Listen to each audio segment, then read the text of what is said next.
आज हम किलोवाट हार के बारे में पढ़ेंगे। हार जिससे आप वाकिफ हैं, घंटे को कहते हैं जो कि टाइम गुजरता है, जबकि किलोवाट जो कि असल में पावर का यूनिट है।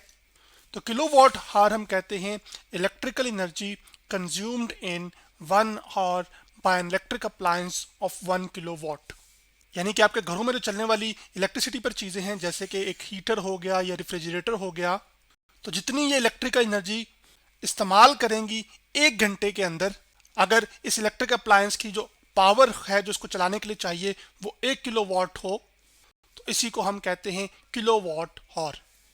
जबकि यहाँ पर ये जो इलेक्ट्रिकल एनर्जी है, ये इलेक्ट्रिकल एनर्जी हम कहते हैं energy due to flow of charges. यानी कि जब चार्जेस एक सर्किट में फ्लो करते हैं तो आपके पास वो जो एनर्जी होती है उस एनर्जी को हम इलेक्ट्रिकल एनर्जी कहते हैं।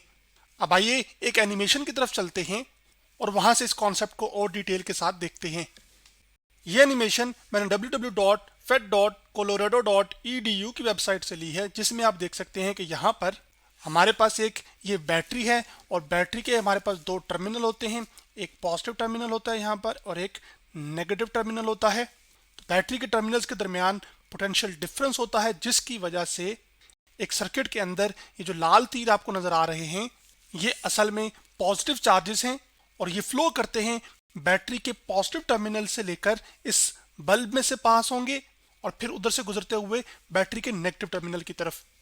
तो यहाँ पर ये जो चार्जेस फ्लो कर रहे हैं ये असल में करंट पैदा करते हैं और पॉजिटिव चार्जेस जब फ्लो करते हैं बैटरी के पॉजिटिव टर्मिनल से बैटरी के नेगेटिव टर्मिनल की तरफ, तो वो जो करंट बनता है वो असल में हमारे पास कन्वेंशनल करंट बनता है।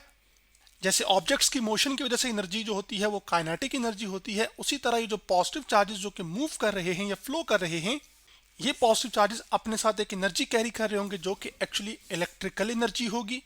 और वही इलेक्ट्रिकल एनर्जी इस सर्किट में जो कंपोनेंट या इलेक्ट्रिक अप्लायंस लगी होगी, जैसे यहाँ पर आपके पास बल्ब लगा है, ये बल्ब इस इलेक्ट्रिकल एनर्जी को कंज्यूम करेगा और उसको फिर ट्रांसफर करेगा या तो आपके पास लाइट की फॉर्म में, जिससे ये बल्ब रोशन हो जाएगा, उसके साथ साथ बल्ब जो है वो हीट अप भी होगा। तो बल्ब की जगह अगर इधर हमारे पास हीटर लगा होगा तो वो इस इलेक्ट्रिकल एनर्जी को कंज्यूम करेगा और हीटर की जो कॉइल्स होती हैं, जो कि मैं चलें यहाँ पर ड्रॉ भी कर देता हूँ, ये असल में समझ लें हीटर की कॉइल्स हैं। ये असल में इलेक्ट्रिकल एनर्जी यूज हो रही होगी ताकि हीटर की जो कॉइल्स हैं वो एक्चुअली हॉट हो जाएं। तो जब हीटर की कॉइल्स हॉट होंगी इसका मतलब है कि इलेक्ट्रिकल एनर्जी किस में कन्वर्ट हो रही है, हीट एनर्जी में। तो जितना हीटर ये वाला या ये बल्ब इलेक्ट्रिकल एनर्जी कंज्यूम करेगा 1 घंटे में, अगर इसको चलने के लिए पावर 1 किलोवाट चाहिए होगी तो उसको हम कहते हैं फिर किलोवाट हावर। अब चलें आगे बढ़ते हैं। अब एक कॉमन मिसकंसेप्शन पाई जाती है कि जो किलोवाट हावर है ये असल में यूनिट है पावर का, जबकि ऐसा नहीं है। जो किलोवाट हावर है ये असल में यूनिट है एनर्जी का। कैसे यूनिट है एनर्जी का, आइए उसकी बात करते हैं। जैसा कि आप जानते हैं कि जो पावर होती है उसको हम कहते हैं रेट ऑफ डूइंग वर्क, यानी कि कोई काम कितना तेजी के साथ या आहिस्ता हुआ है उसी को हम पावर कहते हैं। तो जो पावर है उसको मैथमेटिकली हम रिप्रेजेंट करते हैं सिंबल P के साथ, जो कि बराबर होता है कितना work done per unit time हो रहा है, यानी कि 1 सेकंड के अंदर कितना वर्क डन हो रहा है। तो W आ जाएगा हमारे पास यहाँ पर वर्क डन और डिवीजन में टाइम आ जाएगा। जबकि जो वर्क डन है और जो वर्क डन है इसको हम कहते हैं असल में जो एनर्जी ट्रांसफर हुई हो। तो यहाँ पर हमारे सिनेरियो में वो जो एनर्जी ट्रांसफर हो रही है वो असल में इलेक्ट्रिकल एनर्जी है। तो P आ जाएगा इक्वल टू, एनर्जी के लिए हम E लिख लेते हैं यहाँ पर और डिवाइडेड बाय टाइम आ जाएगा। तो T यहाँ पे जो डिवाइड हो रहा है ये असल में जाके मल्टीप्लाई हो जाएगा। तो जो एनर्जी है हमारे पास E, जो कि चले अभी हम कह रहे हैं इलेक्ट्रिकल एनर्जी है अपने सिनेरियो के लिहाज से, वो बराबर आ जाएगी पावर का प्रोडक्ट टाइम के लिहाज से, या बेहतर है कहना चाहिए पावर का प्रोडक्ट टाइम से। तो यहाँ पर ये आ गया। अब अभी जो पावर है हमारे पास P, इसका जो यूनिट है वो वॉट है, जबकि टाइम का जो यूनिट है वो असल में हमारे पास सेकंड है। तो वॉट को आप किलोवाट में कन्वर्ट कर लें और सेकंड को आप हावर में कन्वर्ट कर लें, तो उनका जो प्रोडक्ट है वो तब भी क्या होगा, वो इलेक्ट्रिकल एनर्जी के बराबर ही आएगा। क्यों? क्योंकि किलोवाट भी यूनिट है पावर का और आर भी यूनिट है पावर का। आर भी यूज करते हैं, मिनट भी यूज करते हैं, सेकंड भी यूज करते हैं, लेकिन स्टैंडर्ड यूनिट्स टाइम का सेकंड जबकि पावर का वॉट है।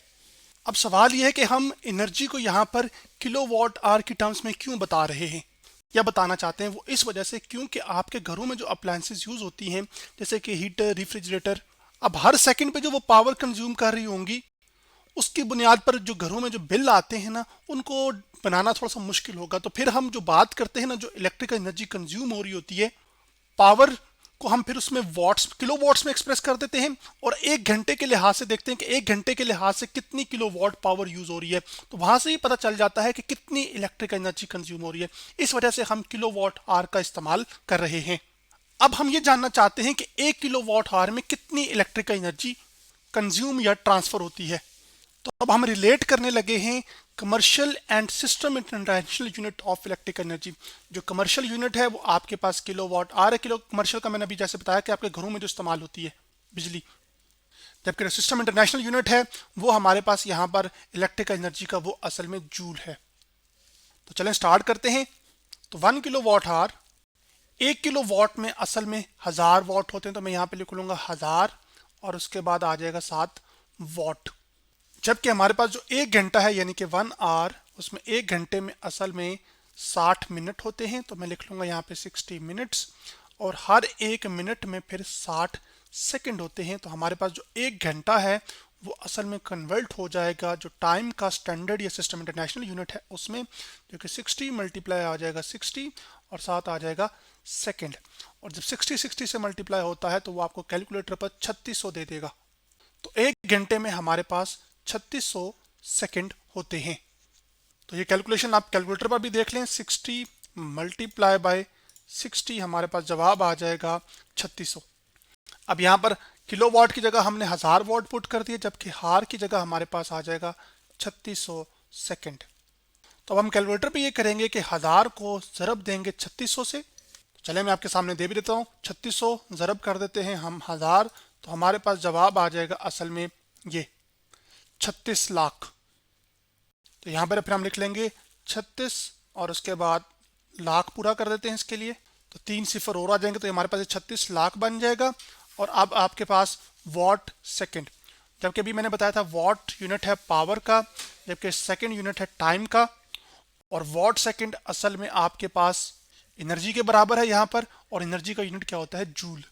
तो 1 किलो वॉट आवर हमारे पास आ जाएगा, इसको भी हम एक कम्पैक्ट फॉर्म यानी कि साइंटिफिक नोटेशन में लिख लेते हैं। तो आपके पास साइंटिफिक नोटेशन के लिए जो डेसिमल है वो फर्स्ट नॉन जीरो डिजिट के बाद आना चाहिए, जो कि फर्स्ट नॉन जीरो डिजिट हमारे पास असल में 3 है, तो 3.6 आ जाएगा यहाँ पर, multiply by 10 to the raise power की टर्म्स में लिखते हैं। जब साइंटिफिक नोटेशन में नंबर्स को बताते हैं 10 टू द रेज पावर की टर्म्स में लिखते हैं। तो डेसिमल शुरू में यहाँ पर था, तो इससे कितने डिजिट शिफ्ट हुआ होगा, 1 2 3 4 5 6। तो जब 6 डिजिट शिफ्ट हुआ होगा तो राइट से डिजिट डेसिमल शिफ्ट हुआ है लेफ्ट की तरफ, और 6 डिजिट हुआ है तो पॉजिटिव 6 पावर आ जाएगी, और 7 वॉट सेकंड असल में हमारे पास जूल के बराबर होता है। तो 1 किलो वॉट आवर में 3.6 multiply by 10 to the raise power 6 joule energy होती है। तो यूं हमारे पास जो कमर्शियल यूनिट है वो असल में सिस्टम इंटरनेशनल यूनिट है इलेक्ट्रिकल एनर्जी का, उससे रिलेट हो गया है। अब इसको हम थोड़ा सा और सिंप्लीफाई कर सकते हैं, वो ये सिंप्लीफिकेशन कर सकते हैं, ये जो असल में 10 टू द रेज पावर 6 है, या 10 टू द रेज पावर 6 यहाँ पर जूल हम जो कह रहे हैं, ये असल में हमारे पास बराबर होता है 1 मेगा जूल के। तो यही जो कन्वर्जन है, हम इसको मेगा के लिए हम कैपिटल M और जूल के लिए कैपिटल J यूज करेंगे। तो 1 किलो वॉट आवर उसको हम मेगा जूल में कन्वर्ट कर लेंगे, जो कि असल में बड़ा यूनिट है जूल के बनिस्बतन। तो आपके पास 1 किलो वॉट आवर बराबर आ जाएगा यहाँ पर 3.6 मेगा जूल के, यानी कि 1 किलो वॉट आवर में 3.6 मेगा जूल एनर्जी ट्रांसफर या कंज्यूम होती है। अब इसी कमर्शियल यूनिट का इस्तेमाल करके इलेक्ट्रिकल एनर्जी के आपके घरों में जो बिल आते हैं वो इसी यूनिट की कैलकुलेशन से होते हैं। तो चलें आइए इलेक्ट्रिसिटी की जो कॉस्ट है उसको कैलकुलेट करते हैं, यानी कि आपके घरों में जो बिल आ रहा है उसकी क्या कॉस्ट है वो देखते हैं आप। तो उसके लिए मैं आपके सामने यहाँ पर एक मीटर ले आया हूँ जो कि असल में इलेक्ट्रिसिटी मीटर है, और इसी इलेक्ट्रिसिटी मीटर की जो रीडिंग होती है यहाँ पर, इससे तय होता है कि कितना बिल आपके घर में आएगा। टैक्सेस को भी हम छोड़ रहे हैं सब, तो हमारा इंटरेस्ट सिर्फ है how to calculate cost of electricity. तो कॉस्ट ऑफ इलेक्ट्रिसिटी कैलकुलेट करने के लिए सबसे पहले आपको ये पता होना चाहिए कि कितने number of kilowatt hour use हुए।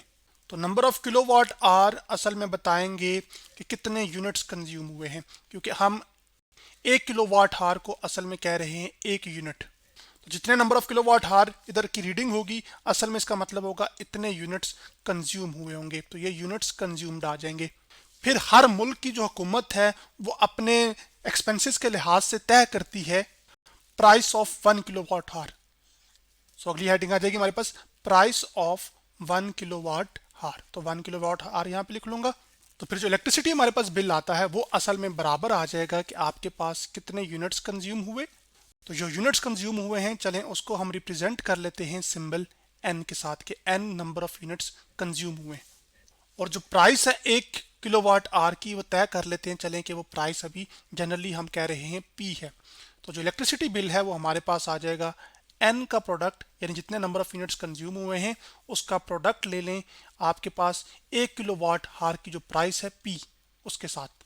तो आपको पता चल जाएगा टोटल बिल कितना आया है टैक्सेस को एक्सक्लूड करके। चलें मान लीजिए कि आपके घर में एक कॉफ़ी मेकर है, ठीक है, और उसको चलने के लिए जो पावर चाहिए वो असल में 1 किलोवाट चाहिए। तो मान लेते हैं कि इस कॉफ़ी मेकर को आप कुल मिला के कोई महीने में 5 घंटे इस्तेमाल करते हैं, यानी कि 5 आवर। इसका मतलब ये हुआ कि 5 घंटे के लिए अगर ये चली है और इसको चलने के लिए पावर 1 किलोवाट चाहिए, तो जो नंबर ऑफ किलोवाट्स हमारे पास होंगे यानी कि एन, वो असल में आ जाएगा 5 हमारे पास यहाँ पर। तो इसका मतलब ये हुआ कि जो नंबर ऑफ यूनिट्स कंज्यूम हुए होंगे इस खाली कॉफ़ी मेकर की वजह से वो 5 होंगे। और हम ये तय करते हैं जो अभी करंट टाइम चल रहा है, चले मान लेते हैं कि जो प्राइस है 1 किलोवाट आवर की वो असल में हमारे पास समझ लीजिए कि 75 रुपये है। तो इस कॉफ़ी मशीन की वजह से खाली जो बिल बनेगा जो कि महीने में सिर्फ 5 घंटे इस्तेमाल हुई होगी वो असल में हमारे पास आ जाएगा नंबर ऑफ यूनिट्स कंज्यूम जो कि 5 हैं, और कितनी प्राइस है 1 यूनिट की वो असल में 75 है। तो 75 को जब आप ज़रब देंगे 5 से, तो यहाँ पे हम कर भी लेते हैं, तो 5 मल्टीप्लाई बाय हम कर लेते हैं 75, तो जवाब आ जाएगा हमारे पास 375। तो खाली इस कॉफ़ी मेकर मशीन की वजह से जो आपके घर का बिल आएगा वो 375 रुपये होगा।